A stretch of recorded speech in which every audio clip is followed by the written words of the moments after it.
ಅತ್ಯುದ್ರಿಕ್ತವಿದೋಷ ಸತ್ಸುಖಮಃ ಜ್ಞಾನೈಕತಾನಪ್ರಭಾ ಸರ್ವಪ್ರಾಭವ ಶಕ್ತಿಭೋಗಬಲ ಸತ್ಸಾರಾತ್ಮದಿವ್ಯಾಕೃತಿಂ ಸೃಷ್ಟಿಸ್ಥಾನನಿರೋಧ ನಿತ್ಯನಿಯತಿ ಜ್ಞಾನಪ್ರಕಾಶಾವೃತಿ ಧ್ವಾಂತ ಮೋಕ್ಷ ವಿಮೋಕ್ಷದಂ ಹರಿಮಜಂ ನಿತ್ಯಂ ಸದೋಪಾಸ್ಮಹೇ. ಸರಿ, ನಿನ್ನೆ ದಿವಸ 374ನೇ ಪುಟದಲ್ಲಿ ಕೆಳಗಿನ ಭಾಷ್ಯವನ್ನ ನೋಡಲಾಗಿತ್ತು. ನಿನ್ನೆ ದಿವಸ ನಾವು ಪಾಠ ಕೇಳ್ತಾ ಇರುವಾಗ ಈ ಯಜ್ಞಗಳಲ್ಲಿ ಉಂಟಾದ ಲೋಪವನ್ನ ಪರಿಹರಿಸಿಕೊಳ್ಳುವಂತಹ ಕ್ರಮವೇನು ಅಂತ ಹೇಳಿ ಹೊರಟು ಅದಕ್ಕೊಂದು ಆಖ್ಯಾಯಿಕೆಯನ್ನ ಉಪನಿಷತ್ತು ನಮಗೆ ತಿಳಿಸಿತು. ಪ್ರಾಯ ಯಾರೋ ಲೌಕಿಕರು ಇಂತಹ ವಿಷಯವನ್ನ ಹೇಳಿದ್ದಾರೆ, ತಿಳಿಸಿದ್ದಾರೆ ಅಂದ್ರೆ ನಮಗೆ ಅರ್ಥವಾಗುವಂತಹ ಸ್ಥಿತಿ ಇಲ್ಲ. ಬ್ರಹ್ಮದೇವರು, ವಾಯುದೇವರು, ಇಂದ್ರಚಂದ್ರ ಇವರೆಲ್ಲ ಯಾರು ದೇವತೆಗಳಿದ್ರು ಅವರು ಆ ಕೆಲಸವನ್ನ ಮಾಡಿದ್ದಾರೆ ಅಂತಂದ್ರೆ ಅವಶ್ಯವಾಗಿ ಒಪ್ಪಿಕೊಳ್ಳುವಂತಹ ಪ್ರಸಂಗ ಇದೆ. ಆದರೆ ಇಲ್ಲಿ ಹೇಳಿರುವಂತಹ ದೃಷ್ಟಾಂತ ಎಂತಹದ್ದು ಅಂದ್ರೆ ಸ್ವತಃ ಭಗವಂತನು ಆಲೋಚನೆಯನ್ನ ಮಾಡಿ ಒಂದು ನಿರ್ಧಾರವನ್ನ ತೆಗೆದುಕೊಂಡ ಅನ್ನುವಂತಹ ಅಂಶವನ್ನ ಹೇಳ್ತಾ ಇದ್ದಾರೆ. ಅದು ಹೇಗಿತ್ತು ಅಂತಂದ್ರೆ, ಪರಮಾತ್ಮ ಈ ತರಹದ ಸನ್ನಿವೇಶಗಳು ಎದುರಾದಾಗ ಯಾವ ತರಹದಿಂದ ನೀವು ಪ್ರಾಯಶ್ಚಿತ್ತವನ್ನ ಮಾಡಿಕೊಳ್ಬೇಕು ಅಂತ ಲೋಕಕ್ಕೆ ಪಾಠ ತಿಳಿಸುವ ಕಾರಣಕ್ಕಾಗಿ ಹೀಗೆ ಮಾಡ್ತಿದ್ದಾನೋ ಏನೋ. ಇದನ್ನ ಬಲ್ಲವನೇ ಯಾರಾಗಿರಬೇಕು ಅಂದ್ರೆ ಯಜ್ಞದಲ್ಲಿ ಬ್ರಹ್ಮ ಎಂಬುವನ ಸ್ಥಾನದಲ್ಲಿ ಕುಳಿತಿರಬೇಕು.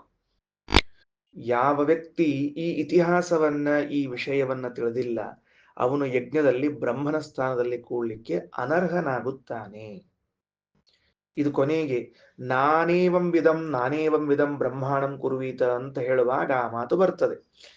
ಹಾಗಿದ್ರೆ ಯಜ್ಞ ಅಂತನ್ನುವುದು ನಾವು ನೀವು ಇವತ್ತು ಲೋಕದಲ್ಲಿ ನೋಡ್ತಾ ಇದ್ರೆ ಏನೋ ನಮ್ಮ ಮನೆಯಲ್ಲಿ ಒಂದು ಕ್ಷೇಮವಾಗಲಿ ಅನ್ನೋದಕ್ಕೆ ಮಾಡುವುದು, ಅಥವಾ ಪಾಪಗಳನ್ನು ಕಳೆದುಕೊಳ್ಳಿಕ್ಕೆ ಮಾಡುವುದು, ಅಥವಾ ಇವತ್ತಿನ ಲೌಕಿಕರು ಯಾವ ಅಪವಾದಕ್ಕೆ ಗುರಿ ಮಾಡಿಸಿದ್ದಾರೆ ಅದು ಒಂದು ಹೊಟ್ಟೆಪಾಡಿಗೆ ಮಾಡಿಕೊಂಡದ್ದು ಬ್ರಾಹ್ಮಣರು ಅಂತ ತಿಳಿದುಕೊಂಡು ಇದು ಇಂಥ ವಿಷಯ ಅಲ್ಲ.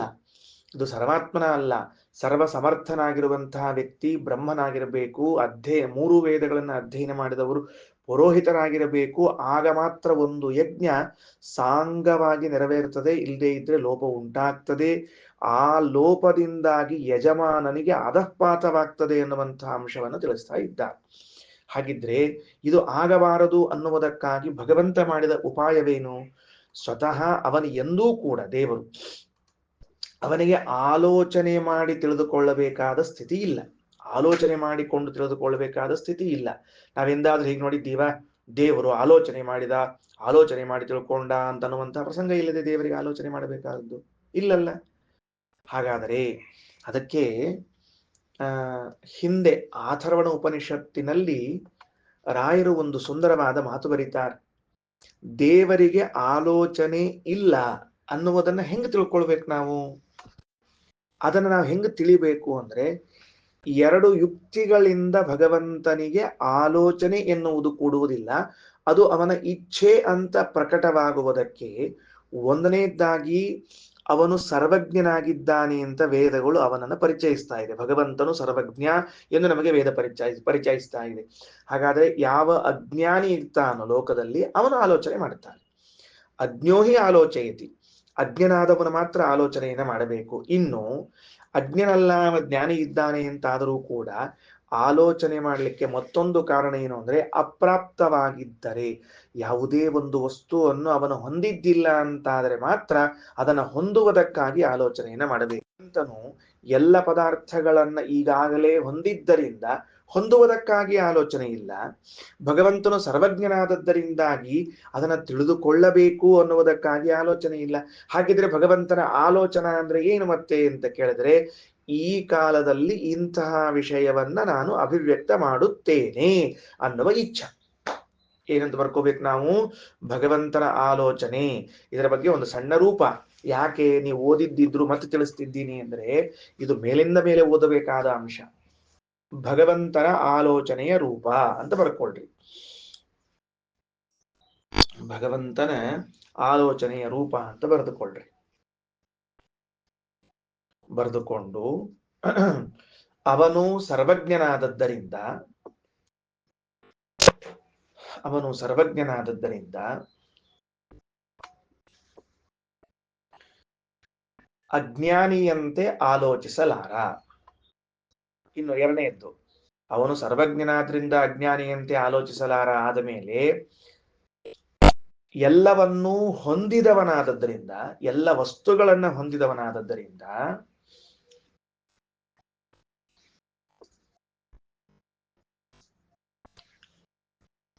ಅದರ ಕೊರತೆ ಅವನಿಗೆ ಇಲ್ಲದೆ ಇರುವುದರಿಂದ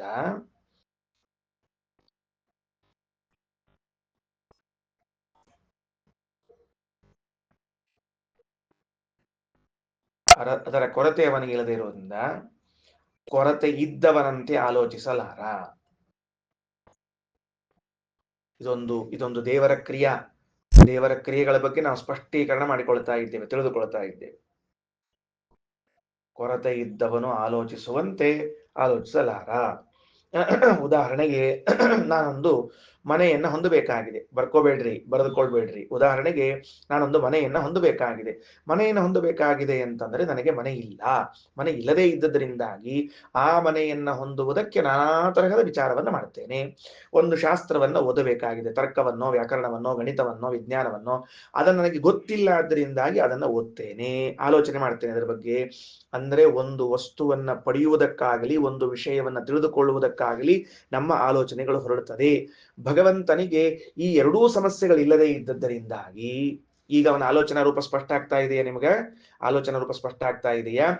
ಇಂತಹ ಒಂದು ಪದಾರ್ಥ, ನನಗೆ ಲಗ್ನವಾಗಿಲ್ಲ, ಹೆಂಡತಿಯನ್ನು ಪಡೆಯುವುದಕ್ಕಾಗಿ ನಾನು ಆಲೋಚನೆ ಮಾಡ್ತೀನಿ.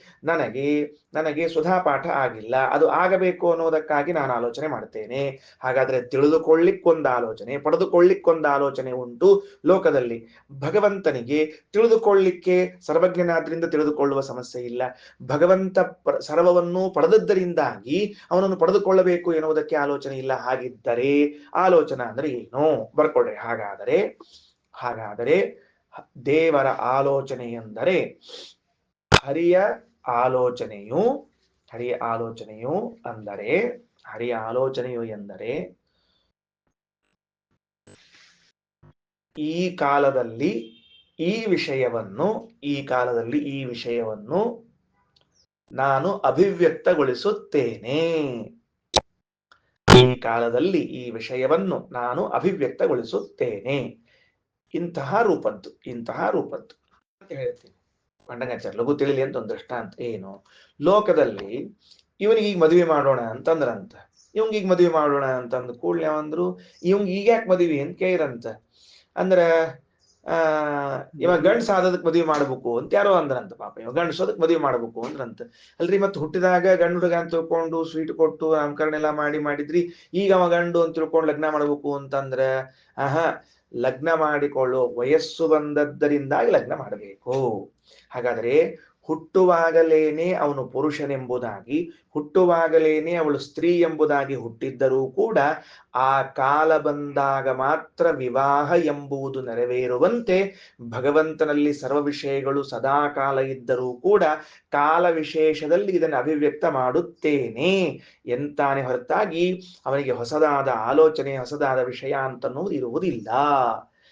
ಸದೇವ ಪುಂಸ್ತ್ವಂ ಯೌವನೆ ಅಭಿವ್ಯಜ್ಯತೆ. ಜನ್ಮಜಾತವಾಗಿ ಬಂದಿರುವಂತಹ ಪುರುಷತ್ವವು ಅಥವಾ ಸ್ತ್ರೀತ್ವವು ತಾರುಣ್ಯ ಬಂದಾಗ ಅಭಿವ್ಯಕ್ತವಾಗುವಂತೆ ಭಗವಂತನಿಗೆ ಸದಾ ಇರುವಂತಹ ವಿಷಯವು ಒಂದು ಕಾಲ ವಿಶೇಷದಲ್ಲಿ ಅಭಿವ್ಯಕ್ತವಾಗುತ್ತದೆ ಅವನ ಇಚ್ಛಾನುಸಾರವಾಗಿ. ಅದಕ್ಕೇನೆ ಆಲೋಚನಾ ಅಂತ ಕರೀತಾರೆ.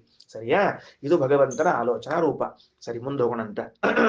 ಹೀಗೆ ಆಲೋಚನೆಯನ್ನ ಮಾಡ್ತಾನೆ ಪರಮಾತ್ಮ ಅಂತಾದಾಗ ಏನ್ ಪ್ರಾಯಶ್ಚಿತ್ತವನ್ನ ಮಾಡಿದ ಅಂತಂದ್ರೆ, ಅವನು ಮೀಮಾಂಸೆ ಮಾಡಿದ, ಅಥಾತೋ ಬ್ರಹ್ಮ ಜಿಜ್ಞಾಸ ಮಾಡಿದ ಭಗವಂತ. ಮೊದಲು ಏನ್ ಬ್ರಹ್ಮ ಜಿಜ್ಞಾಸ ಮಾಡಿದ? ತಾರತಮ್ಯಾನುಸಾರವಾಗಿ ಚಂದಾಗಿ ಯಾರಾದ್ಮೇಲೆ ಯಾರು ಅಂತ ಗುರುತಿಸಿ ಆಮೇಲೆ ಹೇಳ್ತಾ ಇದ್ದಾನೆ.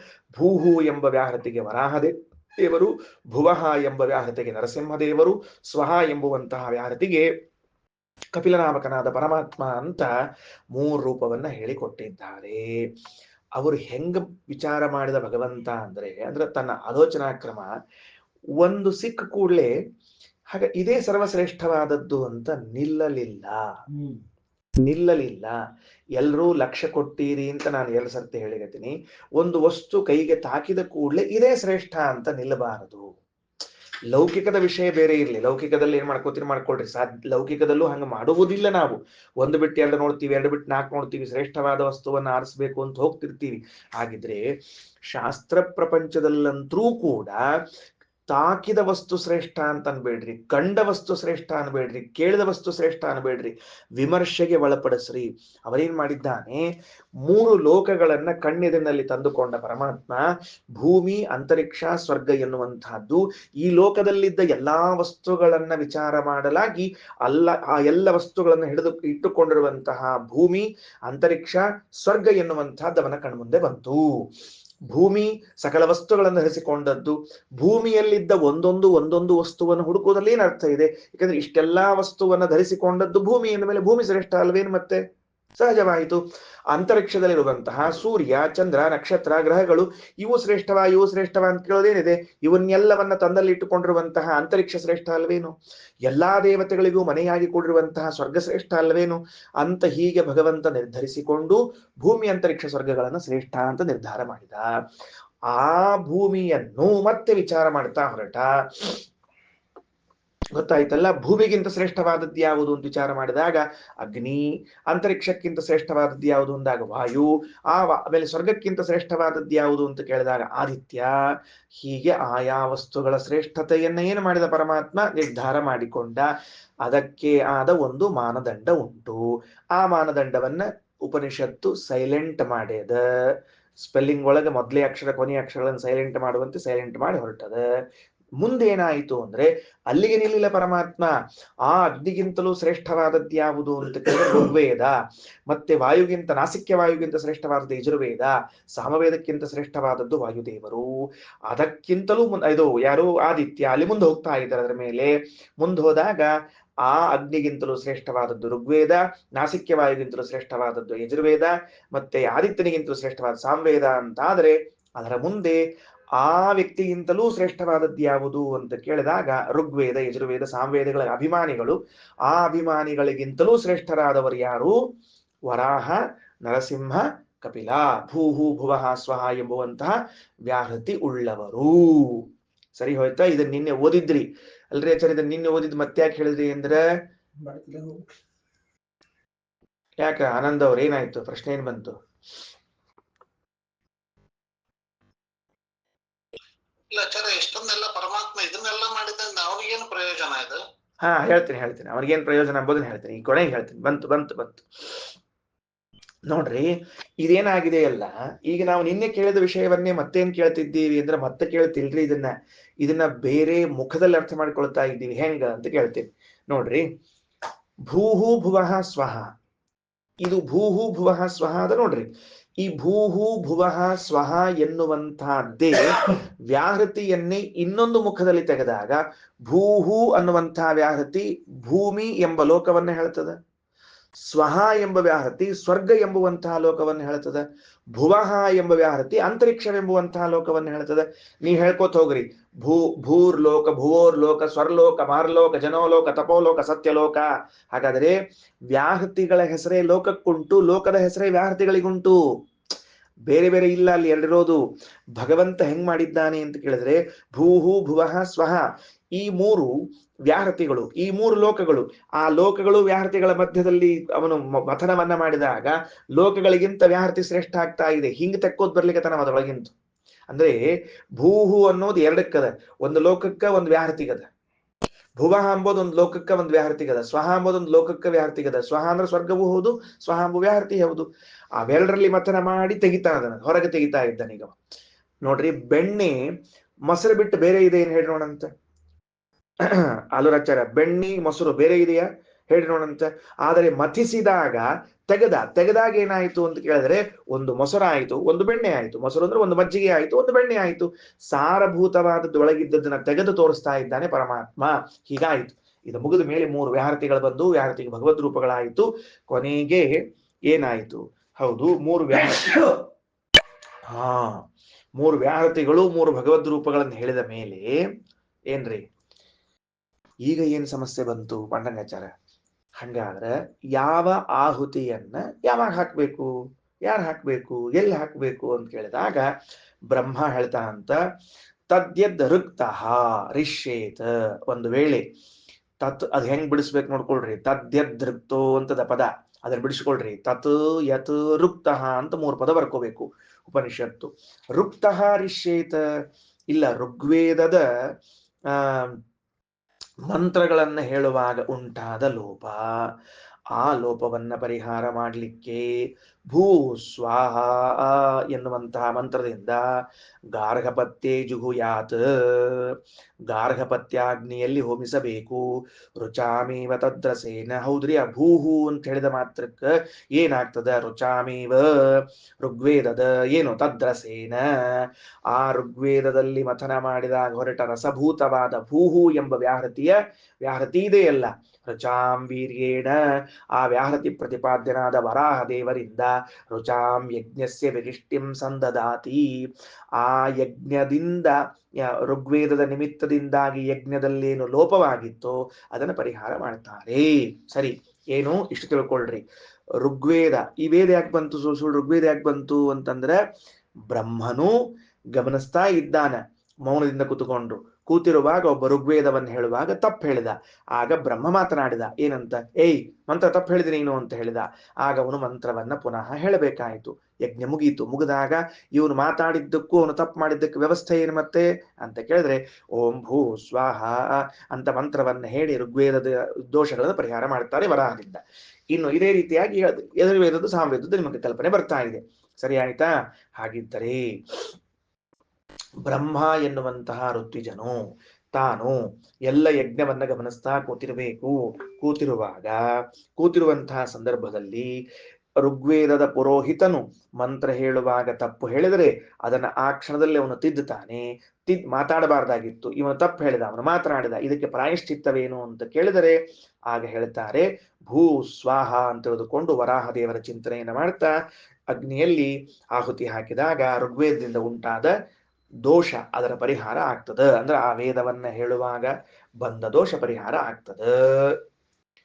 375ನೇ ಪುಟದಲ್ಲಿ ಇದೇ ತರಹದ ಅಥ ಯದಿ ಯಜುಷ್ಟಃ ರಿಷ್ಯೇತ, ಇನ್ನು ಯಜುರ್ವೇದದ ನಿಮಿತ್ತವಾಗಿ ಏನಾದರೂ ದೋಷಗಳು ಬಂದಿದ್ರೆ ಅಂದ್ರೆ ಅದನ್ನು ಉಚ್ಚಾರಣೆ ಮಾಡುವಾಗ ಅರ್ಥಾನುಸಂಧಾನ ಮಾಡುವಾಗ ಅದೇನಾಗಿದ್ರೆ ಭುವಸ್ವಾಘೇತಿ, ಓಂ ಭುವಸ್ವಾಹ ಅಂತ ಹೇಳಿ ದಕ್ಷಿಣಾಗ್ನೋ ಜುಹುಯಾತ್, ದಕ್ಷಿಣಾಗ್ನಿಯಲ್ಲಿ ಹಾಕಬೇಕು.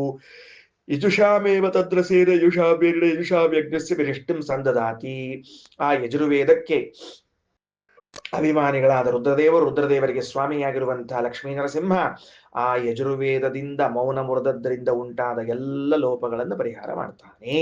ಮುಂದ ಅಥ ಯದಿ ಸಾಮತೋ ರಿಷ್ಯೇತ, ಸಾಮವೇದದಿಂದಾಗಿ ಏನಾದರೂ ಉಚ್ಚಾರಣೆ ಮಾಡುವಾಗ ಆದಿತ್ಯನಿಗಿಂತಲೂ ಉತ್ತಮರಾಗಿರುವಂತಹದ್ದು ಏನಾಯ್ತದೋ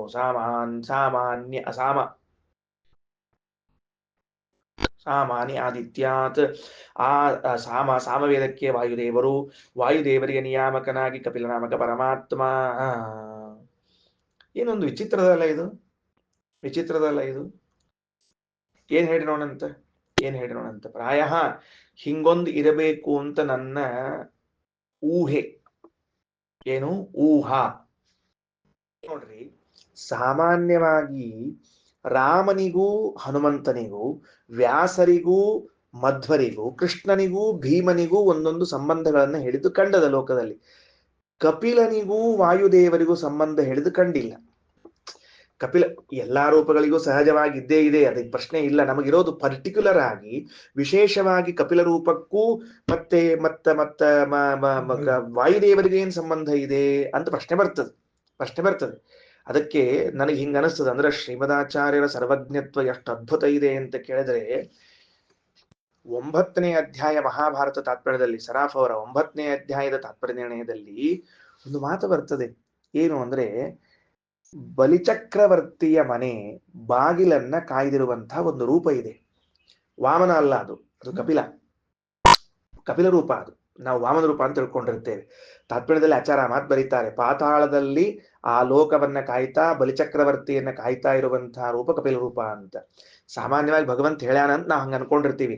ವಾಮನ ಅಂತಾನ ನಿನ್ ಮನಿ ಬಾಗ್ಲ ನಾನೇ ಕಾಯ್ತೀನಿ ಅಂತ ತಿಳ್ಕೊಂಡು ಹೇಳ್ಯಾನ ಅಂತ ಅನ್ಕೊಂಡು ಹಂಗಾರ ವಾಮನೇ ಇದ್ದಾನೇನೋ ಅಂತ ಅನ್ಕೊಂಡ್ಬಿಡ್ತೀವಿ ನಾವು ಸಹಜವಾಗಿ. ಇದು ಎಲ್ಲಿ ಬಂದದ ಅಂದ್ರೆ, ರಾಮಾಯಣದೊಳಗ ರಾಮದೇವರು ಹನುಮಂತ ದೇವರ ಮಹಿಮಾ ಹೇಳೋ ಕಾಲಕ್ಕ ಎಲ್ಲಾ ಕಪಿಗಳನ್ನು ಕೂಡ್ಸ್ಕೊಂಡು ಹೇಳ್ತಾರ, ನೋಡಪ್ಪ ಈ ಹನುಮಂತ ಹೆಂಗಿದನಂತ ತಿಳ್ಕೊಂಡಿರಿ. ಆ ರಾವಣ ಒಂದ ನನಗ ಬಗ್ಬೇಕು, ಇಲ್ಲ ಈ ಹನುಮಂತಗ್ ಬಗ್ಗು, ಬೇರೆ ಬಗ್ಗೋದಿಲ್ಲ. ಏನ್ ಗೊತ್ತೇನು, ಅವನು ಯುದ್ಧ ಮಾಡ್ತಾ ಮಾಡ್ತಾ ಬಲಿಚಕ್ರವರ್ತಿ ಮನೆಗೆ ಹೋಗಿದ್ದ. ಆ ಬಲಿಯ ಬಾಗಿಲು ಕಾಯ್ತಾ ಇದ್ದ ನನ್ನನ್ನು ನೋಡಿ ನನ್ ಜೊತೆಗೆ ಯುದ್ಧ ಮಾಡ್ಲಿಕ್ಕೆ ಬಂದ ಕಪಿಲ ರೂಪದಲ್ಲಿದ್ದಾಗ ನಾನು ಅವನನ್ನ ಹೊಡೆದು ಓಡಿಸಿದೆ. ಆಗ ಅವ ಬಲಿಚಕ್ರವರ್ತಿ ಮನೆಗೆ ಹೋಗ್ಲಿಲ್ಲ. ಇಲ್ಲಾಂದ್ರೆ ರಾವಣ ಅಲ್ಲಿ ತನಕ ಹೋಗಿದ್ದಂತ ಯುದ್ಧಕ್ಕೆ, ಹೋಗೋಣಡಿ ಅಂತ ತಿಳ್ಕೊಂಡು ಹೇಳಿ. ಈ ಸಂದರ್ಭದಲ್ಲಿ ಭಗವಂತನು ಆಡುವ ಒಂದು ಮಾತೇನ್ ಗೊತ್ತೇನು, ಅದ್ಭುತವಾದ ಮಾತು. ತ್ರಿಕೋಟಿ ರೂಪ ಪವನ ಸುತೋಮೆ, 3 ಕೋಟಿ ರೂಪದಿಂದ ವಾಯುದೇವರು ನನ್ನ ಮಗನಾಗಿದ್ದಾರೆ ಅಂತ ಹೇಳಿಕತ್ತಾರ ಶಬ್ದ. ಏನ್ ಶಬ್ದ ಆಡ್ಲಿಕತ್ತಾರ ಶ್ರೀನಿವಾಸ, ಆಮೇಲೆ ತೆಗೆದ್ ನೋಡ್ರಿ. ಮಹಾಭಾರತ 9ನೇ ಅಧ್ಯಾಯದ ಕೊನೆಗೆ ಬರುವಾಗ ಹನುಮಂತ ದೇವರ ಮಹಿಮೆ ಹೇಳ್ತಿರುವಾಗ ಈ ಬಂದದ. ಪಾತಾಳದಲ್ಲಿ ಇದ್ದ ಕಪಿಲ ಅಂತ ತಿಳ್ಕೊಂಡು ಹೇಳಿ ಬಂದದ. ಮನೆಗೆ ಹೋಗಿ ತೆಗೆದ್ ನೋಡ್ರಿ. ಆಚಾರ ಹೇಳ್ಯಾರ ಅಂತ ಭಕ್ತಿಯಿಂದ ಮುಚ್ಚಿಟ್ಬಿಡ್ಬೇಡ್ರಿ. ಇರ್ಲಿ, ಹಂಗ ಭಕ್ತಿಯಿಂದ ಮುಚ್ಚಿಟ್ರು ನನಗೆ ಲಾಭದ ಏನು ಪಟಂಗಾಚಾರ. ಅದಕ್ಕೆ ಏನಾಯ್ತು, ತ್ರಿಕೋಟಿ ರೂಪ ಪವನ ಸುತೋಮೆ. ಇದು ಆಕ್ಚುಲಿ ಏನದ ಅಂದ್ರ, ರಾಮದೇವರು ನನ್ನ ಮಗ ಹನುಮಂತ ದೇವರು ಅಂತ ಅಂದ್ರೆ ಪ್ರಾಣದೇವರ ರೂಪಗಳು ಅಂತ ಇಷ್ಟ ಹೇಳ್ಯಾರ. ಆದರೆ ಆ ಪ್ರಸಂಗವನ್ನು ನೋಡಿದರೆ ಬಲಿಯ ಬಾಗಿಲ ಕಾಯ್ದ ಕಪಿಲ ರೂಪದ ಭಗವಂತನಿಗೆ 3 ಕೋಟಿ ರೂಪದಿಂದ ಭಗವಂತ ಪ್ರಾಣದೇವರು ಮಗನಾಗಿದ್ದಾರೆ ಎನ್ನುವುದು ಹೊಂದುತ್ತದ. ಇದು ನನ್ನ ಗೆಸ್ಸಿಂಗ್, ಇದು ನನ್ನ ಊಹಾ, ಅಂದ್ರೆ ಆಚಾರ ವಾಕ್ಯ ಇದ್ದದಕ್ಕ. ಅದನ್ನು ನೋಡಿದಾಗ ಇಲ್ಲೇನ್ ಬರ್ತದ ಅಂದ್ರೆ, ಸ್ವಾಹ ಎಂಬುವಂತಹ ವ್ಯಾಹೃತಿ ಏನಿದೆಯೋ ಅದಕ್ಕೆ ಕಪಿಲರಾಮ ಪರಮಾತ್ಮನಾಗಿದ್ದಾನೆ. ಅದು ಎದರಿಂದ ಬಂತು ಅಂದ್ರೆ, ಸಾಮವೇದಾಭಿಮಾನಿಗಳಾದ ವಾಯುದೇವರಿಗಿಂತಲೂ ಶ್ರೇಷ್ಠನಾದವನು ಸ್ವಾಹ ಎಂಬ ವ್ಯಾಹೃತಿ ಪ್ರತಿಪಾದ್ಯನಾದ ಕಪಿಲ ಅಂದಾಗ ಆ ಪಿತಾಪುತ್ರ ಸಂಬಂಧ ಇರುವಂತೆ ಕಾಣಿಸಿ ಬರ್ತಾ ಇದೆ. ಒಂದಂಶ ಹಿಂಗೇನೋ ನನಗೆ ಅನಿಸ್ತದೆ, ಮತ್ತದನ್ನ ಇನ್ನೂ ಬೇರೆ ಬೇರೆ ಜ್ಞಾನಿಗಳಿಂದ ವಿಚಾರ ಮಾಡಿ ತಿಳಿಯಲ್ಪಡಬೇಕು. ಯಾಕ ಅಂದ್ರೆ ಹೇಳ್ತೀನಿ ಕೇಳ್ರಿ. ತ್ರಿಕೋಟಿ ರೂಪ ಪವನ ಸುತೋಮೆ ಅಂತ ಮೊದಲ ಯಾಕೆ ಹಡದ ಇಟ್ಟಾನ ಆ ರೂಪಗಳನ್ನ ಅಂದ್ರೆ, ಕಪಿಲ ನಾಮಕನಾದವನ್ ಯಾವಾಗ ಅಂತ ಕೇಳಿದ್ರೆ ಸ್ವಯಂಭೂ ಅನ್ನುವಂಥದ್ರೊಳಗ ಸ್ವಯಂವಂತರ. ಆಮೇಲೆ ಮುಂದೆ ಇತ್ತೀಚಿನ ರೂಪಗಳಲ್ಲಿ ಮತ್ತ ಅವರು ನರಸಿಂಹಾವತಾರ ಆಗ್ಬೇಕು. ನರಸಿಂಹಾವತಾರ ಆದ್ಮೇಲೆ ನರಸಿಂಹದೇವರು ಪ್ರಹ್ಲಾದರಾಜರು ಅವ್ರ ಮೊಮ್ಮಕ್ಕಳು ಬಲಿಚಕ್ರವರ್ತಿ. ಆಗ ಭಗವಂತ ಕಾಯ್ಕೋತಿರ್ಬೇಕು.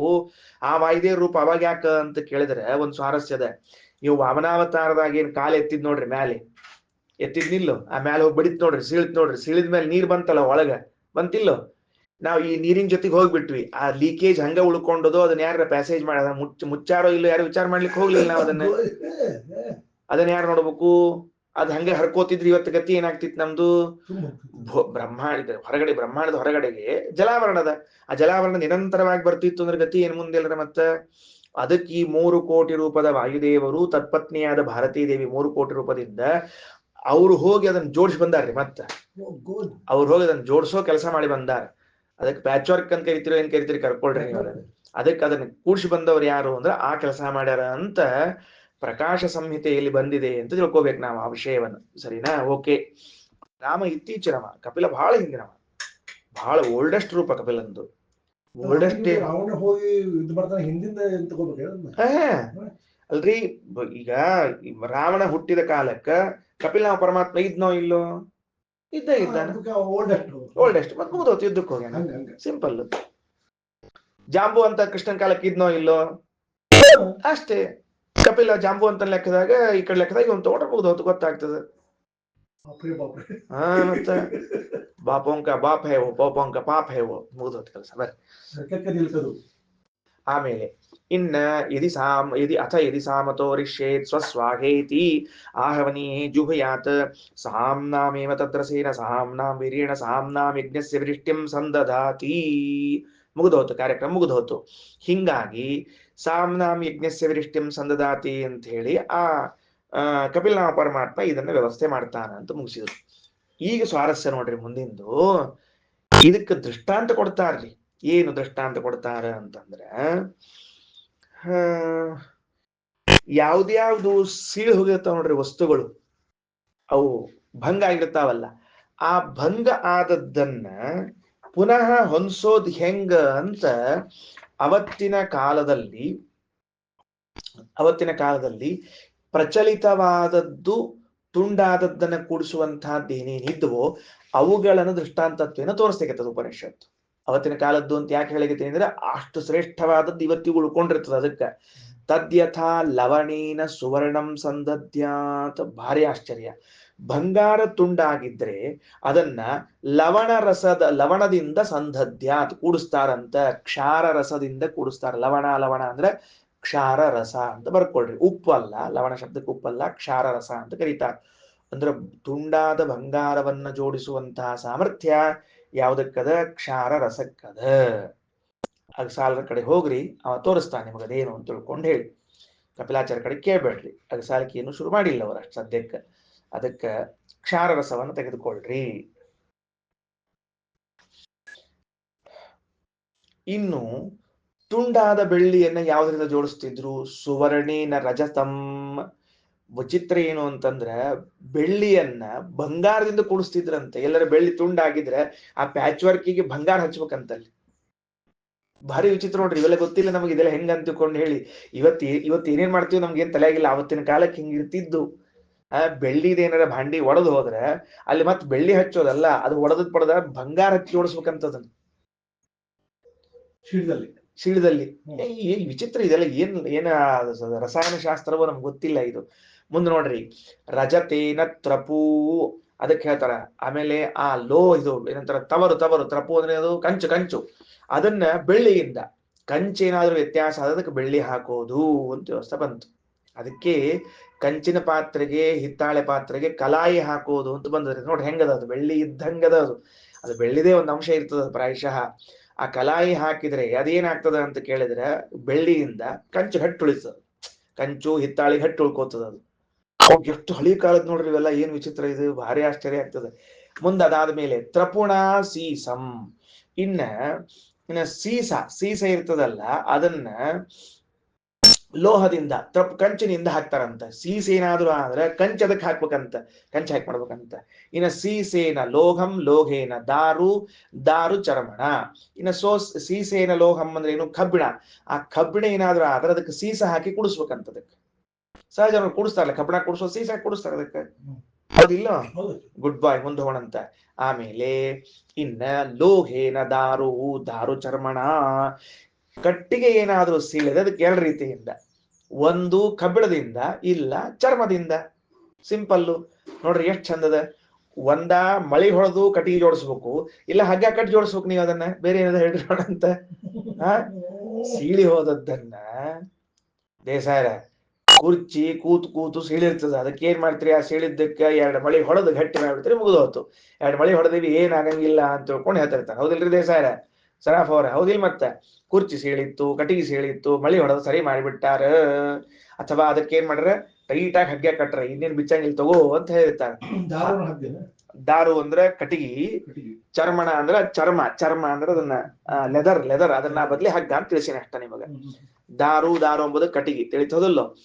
ಎಷ್ಟು ದೃಷ್ಟಾಂತ ಕೊಟ್ಟಾರ ಅಂತಂದ್ರೆ, ಸುವರ್ಣ ತುಂಡಾದರೆ ಕ್ಷಾರರಸದಿಂದಲೂ, ಬೆಳ್ಳಿ ತುಂಡಾದಾಗ ಚಿನ್ನದಿಂದಲೂ, ತವರು ತುಂಡಾದ್ರೆ ಬೆಳ್ಳಿಯಿಂದಲೂ, ಲೋಹ ತುಂಡಾದ್ರೆ ತವರದಿಂದಲೂ, ಮರ ತುಂಡಾದ್ರೆ ಲೋಹದಿಂದ ಅಥವಾ ಮರ ತುಂಡಾದ್ರೆ ಚರ್ಮದಿಂದ ಜೋಡಿಸುವಂತೆ. ಏವಂ ಏಷ ಹಿಂಗೇನಾಗ್ತದ ಅಂತ ಕೇಳಿದ್ರೆ, ಆ ಪ್ರಾಯಶ್ಚಿತ್ತ ಮಂತ್ರ ಮತ್ತೆ ಪುನಃ ಕೂಡಿಸ್ತದ ಅವ್ರನ್ನೆಲ್ಲ ಅಂತ ತೋರಿಸಿಕೊಟ್ಟಿದ್ದ. ಭುವಃ ಸ್ವಹ ಎಂಬುವಂತಹ ವ್ಯಾಹತಿಗಳು ಪುನಃ ಕೂಡಿಸ್ತದ ಅವ್ರನ್ನ ಅಂತ ತೋರಿಸಿಕೊಟ್ಟಿದ್ದಾರೆ. ಅಂದ್ರೆ ಒಂದು ವಿಷಯವನ್ನ ಅವನಿಗೆ ಮುಟ್ಟಿಸ್ಬೇಕು ಅಂತ ಸಂಕಲ್ಪ ಮಾಡಿಕೊಂಡ್ರು ಅಂದ್ರೆ ಅದನ್ನ ಪೂರ್ಣ ಮುಟ್ಸೋ ತನಕ ಬಿಡಂಗಿಲ್ಲ, ಮುಟ್ಸೇತಿರ್ತಾರೆ ಶಾಸ್ತ್ರದಲ್ಲಿ. ಆಯ್ತಾ? ಮುಂದೆ ನೋಡ್ರಿ, ಏವಮೇಷಾಂ ಲೋಕಾನಾಂ ಆಸಾಂ ದೇವತಾನಾಂ ಅಸ್ಯಾಸ್ತ್ರಯಾಃ ವಿದ್ಯಾಯಾಃ ವೀರ್ಯೇಣ ಯಜ್ಞಸ್ಯ ವಿರಿಷ್ಟಿಂ ಸಂದದಾತಿ ಭೇಷಜ ಕೃತೋ ಹವಾ ಏಷ ಯಜ್ಞೋ ಯತ್ರೈವಂ ವಿದ್ಬ್ರಹ್ಮಾ ಭವತಿ.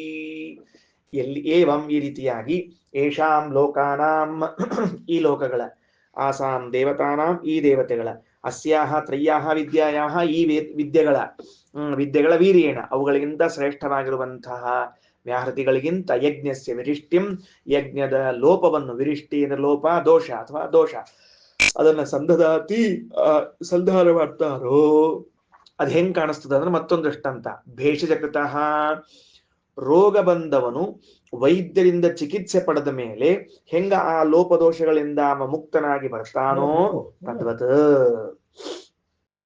ಭೇಷಜಕೃತಃ ಔಷಧ ತಗೊಂಡ್ಮೇಲೆ ಹೆಂಗಾಗ್ತಾನ ಆರಾಮಾಗ್ತಾನ ಮೊದ್ಲು ಹೆಂಗ್ ತಗೊಂಡ್ ಔಷಧ ತಗೊಳಕ್ಕಿಂತ ಮೊದ್ಲು ಹೆಂಗಿದ್ದವ ಕೆಮ್ಕೋತ ಸೀನ್ಕೋತ ಅಗಳೆ ಆಡ್ಕೋತ ಇದ್ದವ ಔಷಧ ತಗೊಂಡ್ರೆ ಸರಿ ಹೋದ ಅಂತ ಹಂಗ ಯತ್ರೈವಂ ಏಷ ಯಜ್ಞೋ ಯತ್ರೈವಂ ವಿದ್ಬ್ರಹ್ಮ ಭವತಿ ಇಂಥ ಯಜ್ಞ ಎಲ್ಲಿರ್ತದ ಅಂದ್ರ ಎಲ್ಲಿ ಅಂಥ ಜ್ಞಾನಿ ಬ್ರಹ್ಮ ಆಗಿರ್ತಾನ ಅಂಥ ಜ್ಞಾನಿ ಬ್ರಹ್ಮ ಆಗಿದ್ರೆ ಮಾತ್ರ ಈ ಕೆಲಸ ಆಗ್ತದೆ ಇಲ್ಲದೆ ಇದ್ರೆ ಇಲ್ಲ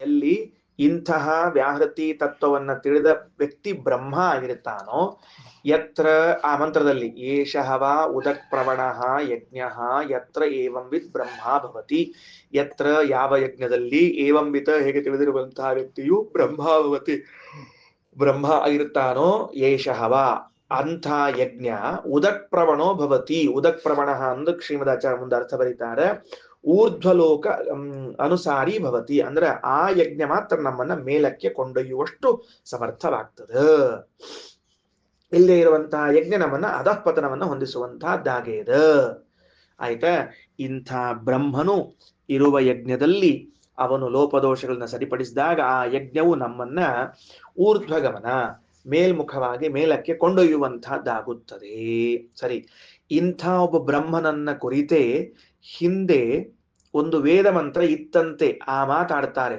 ಏವಂ ವಿದಂಹವ ಏಷಾ ಬ್ರಹ್ಮಾಣಮನುಗಾತ ಏನನುಗಾಥ ಏಷಾ ಬ್ರಹ್ಮಾಣಮನುಗಾಥ ಇಂತಹ ಜ್ಞಾನಿಯಾದ ಬ್ರಹ್ಮ ಎಂಬ ಪುರೋಹಿತನನ್ನ ಕುರಿತು ಋತ್ವಿಕರನ್ನ ಕುರಿತು ಒಂದು ಮಾತು ಯಥೋ ಯಥ ಆವರ್ತತೆ ತತಸ್ತದ್ಗಚ್ಚತಿ ಈ ಯಜಮಾನ ಏನಿರ್ತಾನಲ್ಲ ಎಲ್ಲೆಲ್ಲಿ ಅಧಃಪತನ ಹೊಂದಬೇಕು ಅಂತ ಕೆಳಗೆ ಹೊಂಟಿದ್ನೋ ಅವನು ಪುನಃ ಅಲ್ಲಿಂದ ಎಲ್ಲಿ ಬರ್ತಾನೆ ಅಂದ್ರೆ ಮೇಲ್ಮುಖವಾಗಿ ಬರ್ತಾನ ಹೋಗೋದಿಲ್ಲ ಕೆಳಗೆ ಹೋಗೋದಿಲ್ಲ ಗೊತ್ತಾಯ್ತೇನ್ರಿ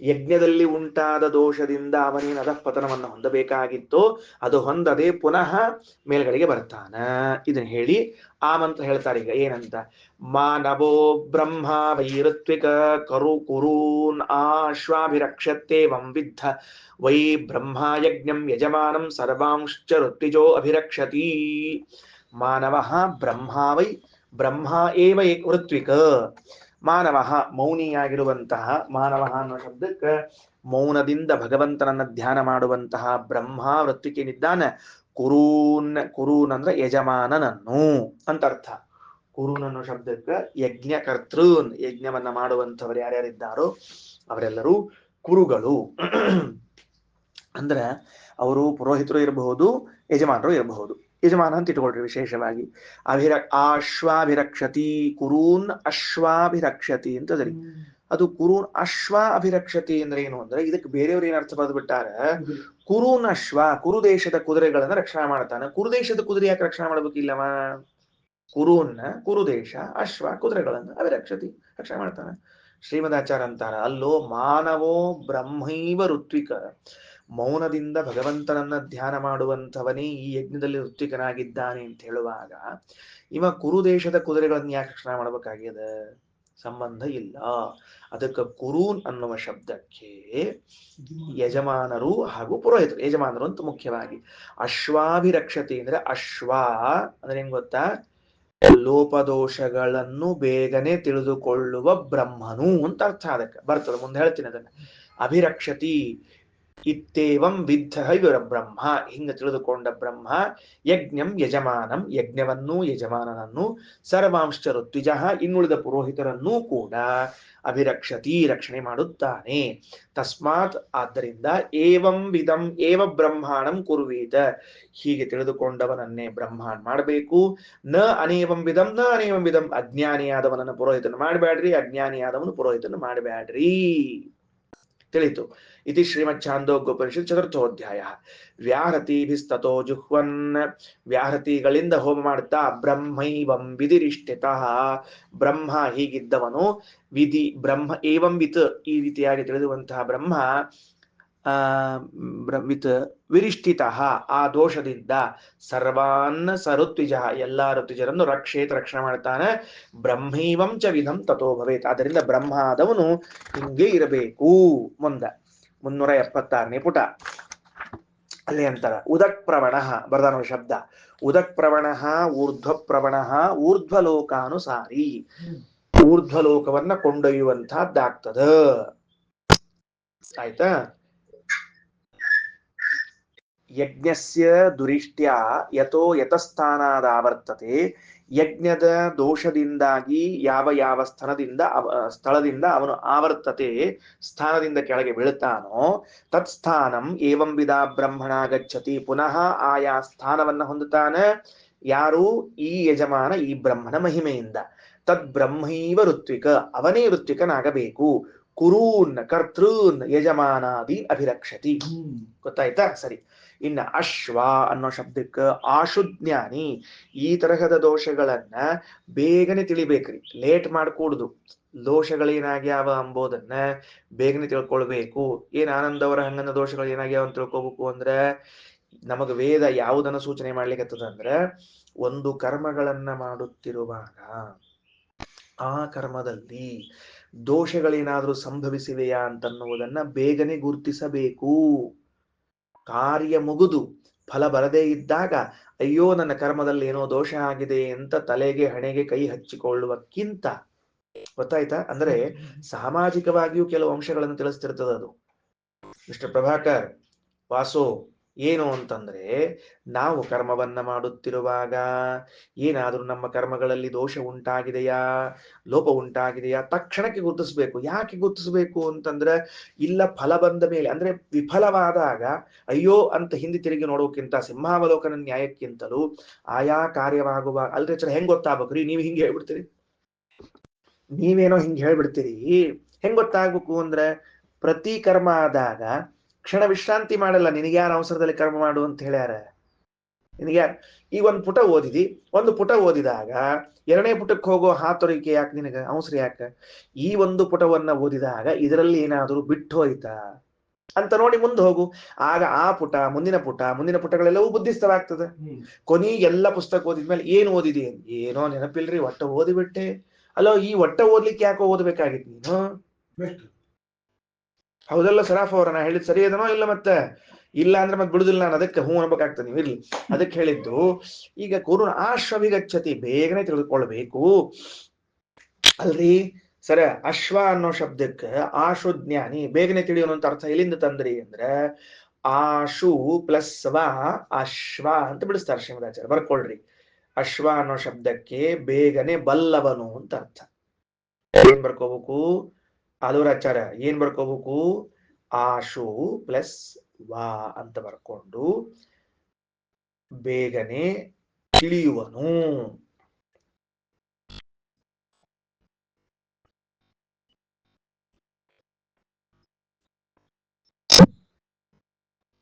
ಕಾರ್ಯದ ಲೋಪವನ್ನು ಬೇಗನೆ ತಿಳಿಯುವನನ್ನ ಅಶ್ವ ಎಂದು ಕರೆಯಬೇಕು.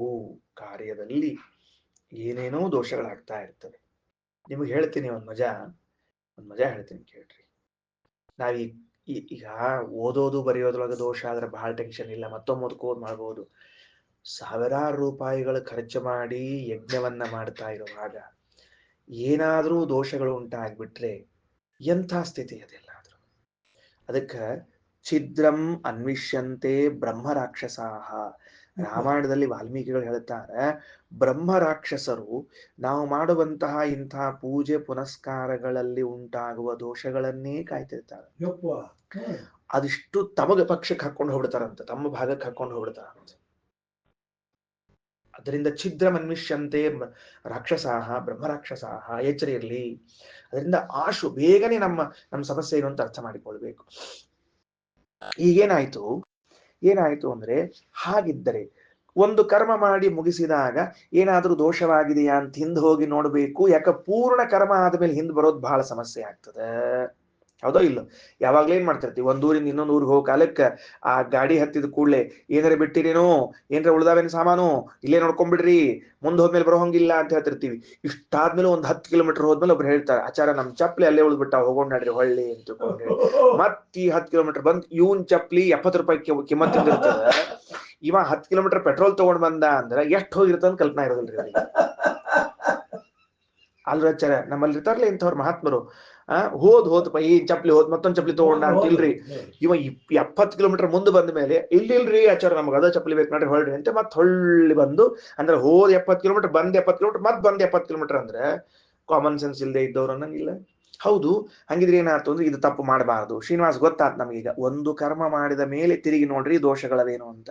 ಅದರ ಅರ್ಥ ಏನು ಅಂತ ಕೇಳಿದ್ರೆ, ಮಾಡುವಾಗಲೇನೆ ನೀನ್ ಯಾಕೆ ಎಚ್ಚರದಿಂದ ಮಾಡ್ಲಿಲ್ಲ ಅಂತ ಅರ್ಥ. ಅದಕ್ಕೆ ಮಾಡುವಾಗ ಎಲ್ಲಿತ್ತು ನಿನ್ನ ಬುದ್ಧಿ?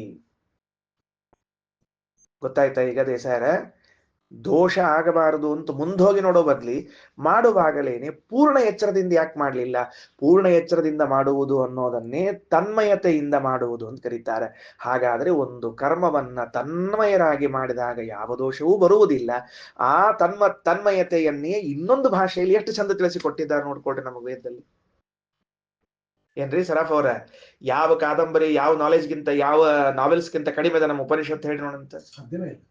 ಅದನ್ನ ಆ ತಲ್ಲೀನರಾಗಿ ಮಾಡುವಿಕೆ, ತನ್ಮಯರಾಗಿ ಮಾಡುವಿಕೆ ಅಂತ ಅನ್ನುವುದನ್ನ ಹೆಂಗ ತಿಳಿಸಿಕೊಟ್ಟ ನೋಡ್ರಿ ಅದ ದೇವರು, ಎಷ್ಟು ಚಂದ ತಿಳಿಸಿಕೊಟ್ಟ ಅದನ್ನ. ಅದಕ್ಕೆ ಆಶು ಜ್ಞಾನಿ ಭವತಿ ವಾ ಗತಿಗಂಧನಯೋ ಇತಿ ಧಾತೋಹೋ. ಆಶು ವಾ ಅನ್ನುವಲ್ಲಿ ವಾ ಅನ್ನೋ ಶಬ್ದಕ್ಕೆ ತಿಳುವಳಿಕೆ ಅಂತ ಅರ್ಥ, ಟು ನೋ ಅಂತ ಅರ್ಥ ವಾ ಅನ್ನೋ ಶಬ್ದಕ್ಕೆ. ಗತಿ ಶಬ್ದಶ್ಚ ಅವಗತವು, ಗತಿ ಅಂದ್ರೆ ತಿಳುವಳಿಕೆ ಅಂತ ಅಲ್ರಿ. ಆಶು ವಾ ಅಂತಿದ್ದಾಗ ಅಶ್ವ ಅಂತ ಹೆಂಗಾತು, ದೀರ್ಘ ಎಲ್ಲಿ ಹೋತು? ಆಶು ಅನ್ನೋದು ಅಂದ್ರೆ ದೀರ್ಘ ಬಿಂದು ವಿಸರ್ಗಾದಿ ನಾಮ್ ಲೋಪೋ ವಾ ಅನ್ನುವಂತಹ ಸೂತ್ರದಿಂದ ಆ ಅನ್ನುವಲ್ಲಿ ದೀರ್ಘ ಹೋಗಿ ಅಶ್ವ ಅಶ್ವ ಅಂತಾಗಿದೆ ಅಂತ ವ್ಯಾಕರಣವನ್ನು ಪರಿಚಯ ಮಾಡಿಕೊಡ್ತಾರೆ. ಇತಿ ಶ್ರೀಮದಾನಂದ ತೀರ್ಥ ಭಗವತ್ಪಾದಾಚಾರ್ಯ ವಿರಚಿತೆ ಶ್ರೀಮದ್ ಛಾಂದೋಗ್ಯೋಪನಿಷದ್ ಭಾಷ್ಯೆ ಚತುರ್ಥೋಧ್ಯಾಯ ಅಂತ ತಿಳಿಸಿಕೊಟ್ಟಿದ್ದಾರೆ. ಆನಂದ್ ಅವರು ಒಂದು ಪ್ರಶ್ನೆ ಕೇಳಿದ್ರು. ಏನ್ ಪ್ರಶ್ನೆ ಕೇಳಿದ್ರು ಅಂದ್ರೆ, ಇದರಿಂದ ಏನ್ ಪ್ರಯೋಜನ ಆಯ್ತು ಭಗವಂತ? ಹೌದಿಲ್ರಿ ಆನಂದ್ ಅವರ, ಭಗವಂತ ಇಷ್ಟೆಲ್ಲ ಮಾಡಿದ್ರಿಂದ ಏನ್ ಲಾಭ ಆಯಿತು ಅಂತ ಪ್ರಶ್ನೆ ಬಂದಿತ್ತಲ್ಲ. ಉತ್ತರ ಹೇಳ್ತೀನಿ ಕೇಳ್ರಿ. ಏನು ಅಂದ್ರೆ, ವೃತ ಇದೆ ಅಂತೆ ನಮಗೆ. ವೃತ ಅಂದ್ರೆ ಏನು? ಎಲ್ಲರಿಗೂ ವೃತ ಶಬ್ದ ಅರ್ಥ ಗೊತ್ತೋ ಇಲ್ಲೋ? ಅರ್ಥ ಗೊತ್ತೋ ಇಲ್ರೋ? ಏನ್ ವೃತ ಶಬ್ದ ಅರ್ಥ ಅಂದ್ರೆ ತಪ್ಪದೇ ಮಾಡಬೇಕಾದ ಕರ್ಮವನ್ನ ವೃತ ಅಂತ ಕರೀತಾರೆ. ಏನು ದೇಸಾಯರ? ಸಂಧ್ಯಾ ವಂದನೆ ಇದು ಒಂದು ವೃತ, ಏಕಾದಶಿ ಇದು ಒಂದು ವೃತ. ಅಂದ್ರೆ ಏನು? ತಪ್ಪದೇ ಮಾಡಬೇಕು. ಹೌದಾ? ವೃತ ಶಬ್ದದ ಅರ್ಥ ಸರಿ ಬರ್ಕೊಂಡಿರ್ರಿ. ಎಲ್ಲಾರು ವೃತ ಅನ್ಕೊಂಡು ಏನ್ ಮಾಡ್ಬಿಟ್ಟಿರ್ತಾರ ಅಂದ್ರೆ, ವಕ್ ತೆಳಗ ರ ಒತ್ತು ಕೊಟ್ಟು ತ ಬರ್ದ್ಬಿಟ್ಟು ವೃತ ಅಂತ ತಿಳ್ಕೊಂಡಿರ್ತಾರ. ಹೌದಿಲ್ರಿ ಶ್ರೀನಿವಾಸ್ ಅವರ? ವೃತ ಅಂದ್ರೆ ಏನ್ ಮತ್ತೆ ವಕರ ಒತ್ತು ಕೊಟ್ಟು ತ ಅಂತ ಬರ್ಬಿಟ್ರೆ ಮುಗಿದು ಹೋತು ವೃತ ಅಂತ. ವೃತ ಅನ್ನೋ ಶಬ್ದಕ್ಕೆ ತಪ್ಪದೇ ಮಾಡುವ ಕರ್ಮ, ಕರ್ತವ್ಯ, ಡ್ಯೂಟಿ ಅಂತ. ಹಿಂಗ ಅನ್ಬೇಕು ನಮ್ದು ಕ್ಲಾಪ್ಸ್ ಬರ್ಬೇಕು ಹಿಂಗ. ಅದಕ್ಕೆ ಹೇಳ್ತಾರ, ಬ್ಯೂಟಿ ನೋಡ್ತಾ ಡ್ಯೂಟಿ ಬಿಡೋಕ್ಕಿಂತ ಡ್ಯೂಟಿಯನ್ನೇ ಬ್ಯೂಟಿಯಾಗಿ ಮಾಡೋದಕ್ಕೆ ವೃತ ಅಂತ ಕರೀತಾರೆ ಇಂಗ್ಲಿಷ್ನಾಗ ಹೇಳೋದಾದ್ರೆ. ಅದರಿಂದ ಪ್ರಶ್ನೆ, ಹೌದು ಈಗೇನ್ ಬಂತು, ವಿಷಯ ಏನ್ ಬಂತು ಅಂದ್ರೆ, ಯಜ್ಞೋ ದಾನಂ ತಪಶ್ಚೈವ ಪಾವನಾನಿ ಮನೀಷಿಣಂ. ಕೃಷ್ಣ ಭಗವದ್ಗೀತೆ 18ನೇ ಅಧ್ಯಾಯದಲ್ಲಿ ಹೇಳುವಾಗ ಯಜ್ಞ ದಾನಂ ತಪಃ ಇದು ಮೂರು ಪ್ರತಿ ಮನುಷ್ಯನ ಕರ್ತವ್ಯ. ಏನ್ ಹೇಳ್ರಿ? ಯಜ್ಞ ದಾನ ತಪಸ್ಸು ಪ್ರತಿ ಮನುಷ್ಯನ ಕರ್ತವ್ಯ. ಅದರಲ್ಲಿ ಯಜ್ಞ ಅಂತನ್ನುವುದು ನನ್ನ ತಪ್ಪದ ಕರ್ಮವಾದದ್ದರಿಂದ, ಅಂದ್ರೆ ಕರ್ತವ್ಯವಾದದ್ದರಿಂದ ದೇವರು ನೋಡ್ರಿ ಆನಂದ್ ಅವರು, ದೇವರೇನ್ ಮಾಡಿದ್ದಾನೆ ಅಂದ್ರೆ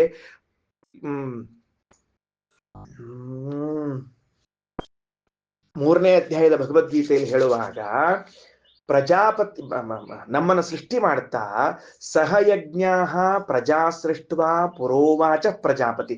ನಮ್ಮನ್ನು ಸೃಷ್ಟಿ ಮಾಡೋ ಕಾಲಕ್ಕೆ ನಮ್ ಡ್ಯೂಟಿ ಸಹಿತವಾಗಿ ನಮ್ಮನ್ನು ಸೃಷ್ಟಿ ಮಾಡಿದಂತ ಪರಮಾತ್ಮ. 3ನೇ ಅಧ್ಯಾಯದ ಭಗವದ್ಗೀತೆ ಸಹಯಜ್ಞ ಪ್ರಜಾ ಸೃಷ್ಟ್ವಾ ಪುರೋವಾಚ ಪ್ರಜಾಪತಿ. ಈ ಯಜ್ಞವನ್ನ ಯಾಕೆ ಸೃಷ್ಟಿ ಮಾಡಿಕೊಟ್ಟ ಅಂದ್ರೆ ಅನೇನ ಪ್ರಸವಿಷ್ಯಧ್ವಂ ಯೇಷವೋ ಸ್ಪೃಷ್ಟ ಕಾಮದುಕ. ಈ ಯಜ್ಞವು ನಿಮ್ಮನ್ನ ಊರ್ಧ್ವಮುಖವಾಗಿ ಕರೆದುಕೊಂಡು ಹೋಗ್ತದ, ನಿಮಗೆ ಬೇಕಾದ ಕೊಡ್ತದ, ಕಾಮಧೇನು ಅಂತ ಹೇಳಿದ ಪರಮಾತ್ಮ. ಹಾಗಾದ್ರೆ ನನ್ನನ್ನ ಸೃಷ್ಟಿ ಮಾಡುವಾಗ ಪರಮಾತ್ಮನು ನನಗೊಂದು ಕರ್ತವ್ಯವನ್ನ ವಹಿಸಿ, ಈ ಕರ್ತವ್ಯವು ನಿನಗೆ ಕಲ್ಪವೃಕ್ಷ ಕಾಮಧೇನುವಾಗಿದೆ ಅಂತ ಹೇಳಿದ ಮೇಲೆ ಏನ್ ಎದುರಾಯಿತು ಅಂದ್ರೆ, ಅನಾದಿ ಕಾಲದ ನನ್ನ ಮನಸ್ಸಿನಲ್ಲಿ 1000 ಲಕ್ಷ ಕೋಟಿ ವಿಚಾರಗಳು, ಆ ವಿಚಾರ ಬಂದು ನನ್ನ ಕರ್ತವ್ಯದಿಂದ ನಾನು ಚ್ಯುತನಾದರೆ, ಈ ಕರ್ತವ್ಯ ಮಾಡಿದ್ದೇ ಬಂತು, ನನಗೆ ಪುನಃ ಉತ್ತಮ ಗತಿ ಬರಲಿಲ್ಲ ಅಂತಾಗಬಾರದು ಅನ್ನುವುದಕ್ಕಾಗಿ ಭಗವಂತ ಆ ಕರ್ತವ್ಯ ಚ್ಯುತಿಯ ಪರಿಹಾರಕ್ಕಾಗಿ ಇಷ್ಟೆಲ್ಲ ಆಲೋಚನೆಯನ್ನ ಮಾಡಿ ನಮಗೆ ಉಪದೇಶವನ್ನ ಮಾಡ್ತಾನೆ. ಈ ಯಜ್ಞಗಳು ಪುನಃ ನಿನ್ನನ್ನ ಮೇಲಕ್ಕೆ ಕರ್ಕೊಂಡು ಹೋಗ್ತವೆ. ಯಜ್ಞವನ್ನ ವಹಿಸಿದವನು ಅವನು, ಯಜ್ಞದಲ್ಲಿ ಚ್ಯುತಿ ಬಂದಾಗ ಹೇಳುವವನು ಅವನು. ಅವನ ಉದ್ದೇಶ ಬಂದದ ಈ ಮಾನವನನ್ನ ಉದ್ಧಾರ ಮಾಡಬೇಕು, ಅದಕ್ಕಾಗಿ ಇಷ್ಟು ಉಪದೇಶವನ್ನ ಮಾಡಿದ್ದಾನೆ. ಶ್ರೀಕೃಷ್ಣಾರ್ಪಣಮಸ್ತು.